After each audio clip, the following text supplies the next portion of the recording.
Have you ever wondered why Satan so desperately wanted the body of Moses after his death? This question might seem unsettling or even bizarre, yet it's deeply rooted in biblical accounts. Moses, a towering figure in history, led the Israelites from the shackles of Egyptian slavery to the doorstep of the Promised Land. He was the conduit for the Ten Commandments, a beacon of hope and faith. But what transpired after his demise was shocking. According to the Bible, God laid Moses to rest in an undisclosed location, yet a peculiar event unfolded. There was a fierce altercation between Angel Michael and the devil of a Moses remains.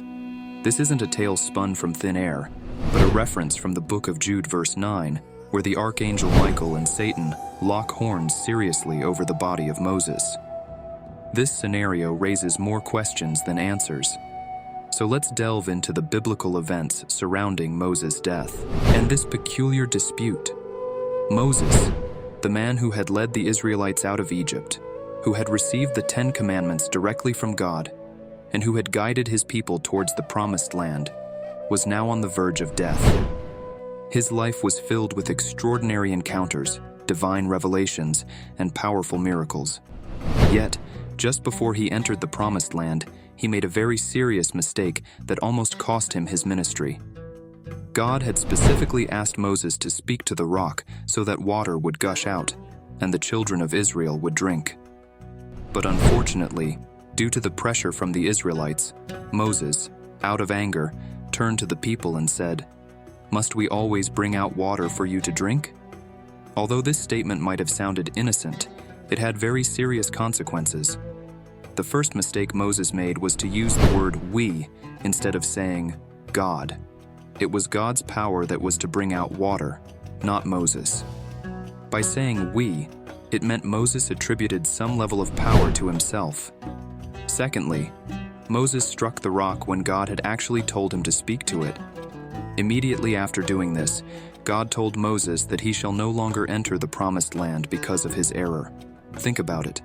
Can you imagine all that Moses had gone through just to miss it at the end, after which he died? The Book of Deuteronomy, chapter 34, verses 5 and 6, narrate the event of Moses' death. It says, "So Moses, the servant of the Lord, died there in the land of Moab, according to the word of the Lord, and he buried him in a valley in the land of Moab, opposite Beth Peor, but no one knows his grave to this day." This passage tells us that Moses died in the land of Moab, as per God's words, and then, in a mysterious and divine act, God himself buried Moses. This is an unusual occurrence in the Bible. God, the creator of the universe, personally involving himself in the burial of a man. It is not often that we hear of God carrying out a burial. This act of divine intervention signifies the special bond that Moses shared with God. Moses was not just a servant of the Lord, he was a friend. And in this friendship, we see a remarkable act of love, respect, and honor. But then a question arises. Why did God choose to bury Moses in a secret place? Why was the location of his grave kept hidden from the world?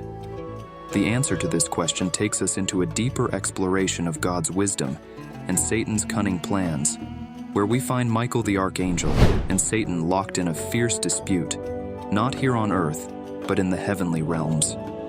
This was no ordinary argument. But then Satan came to claim the body of Moses. His audacious move is met with resistance by none other than Michael, the archangel. The Bible doesn't provide us with all the details of this celestial confrontation, but we know that Michael is standing firm in his divine duty and resisted Satan's claim. Michael, having great power and authority, stood his ground. However, he did not rebuke Satan in his own name or power. Instead, he said, "The Lord rebuke you." Here we see the humility and wisdom of the archangel Michael, who acknowledges that the power to rebuke Satan comes from God alone. One might wonder, why would a celestial being like Satan be so interested in the mortal remains of Moses? What could he possibly gain from possessing the body of a man who had already passed away? Firstly, there's a chance that Satan wanted to prevent Moses from being resurrected or assumed into heaven. Satan might have wrongly assumed that God planned to take Moses into heaven, just like Elijah or Enoch in the Gospel of Matthew 17. Moses appeared with Elijah on the Mount of Transfiguration with Jesus. Satan, being the cunning adversary that he is, may have tried to stop this from happening by taking possession of Moses' body. Another major reason Satan wanted the body of Moses was because Satan most likely wanted to use Moses' body as an object of idolatry for the Israelites. Remember the golden calf incident in Exodus 32. Satan, knowing this, may have intended to tempt them to venerate Moses' body or relics. This would have been an effective way to divert them from the true worship of God. God, in his wisdom, may have hidden Moses' body to protect his people from this snare. The third reason is that Satan, referred to as the accuser in Revelation 12:10, could have wanted to accuse Moses of his past sins and unworthiness before God. Satan could have used Moses' past failures, such as killing an Egyptian, breaking the tablets of the law, or striking the rock instead of speaking to it, as grounds for condemnation. The devil loves to accuse and condemn, and Moses, despite his great deeds, was not without sins. Lastly, Satan might have wanted to mock God's plan and power. By seizing Moses' body, Satan could have attempted to claim a trophy of his victory over God's chosen leader and mediator. The devil, in his pride and rebellion, constantly seeks to challenge God and his plans. But let's remember this. While Satan's cunning nature knows no bounds, neither does God's wisdom. God's power and wisdom are infinitely greater than Satan's schemes. Even when Satan fought hard for Moses' body, it was God who had the final say. God's purposes cannot be thwarted, and his plans cannot be foiled. Satan's cunning knows no bounds, but neither does God's wisdom. God is always one step ahead, and his wisdom and power far exceed anything Satan can muster. Even in the face of Satan's craftiness, God's plans always prevail. So remember, no matter how crafty and cunning Satan might be, God's wisdom, power, and love for us are infinitely greater. Beyond the dispute, there's a greater lesson. It's a story we've unraveled today, a complex narrative woven into the fabric of our faith, a tale of God's chosen leader, Moses, and the battle that ensued over his lifeless body. But let's step back for a moment. Let's look beyond the battle, beyond the motives of Satan, and find the greater message hidden within the story.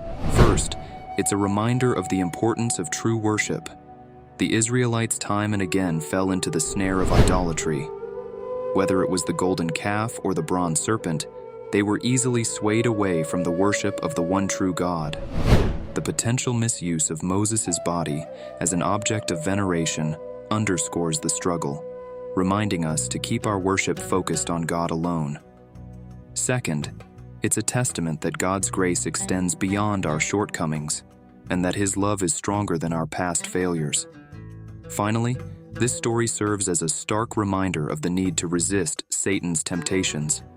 Satan is crafty, cunning, and will use any means to divert us from God's path.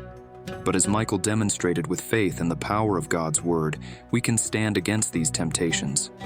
Let's remember the story of Moses' body not as a gruesome battle, but as a testament to God's enduring protection and guidance. It's a testament that continues to resonate, reminding us of the importance of true worship, the power of God's redemption, and the need to resist Satan's temptations.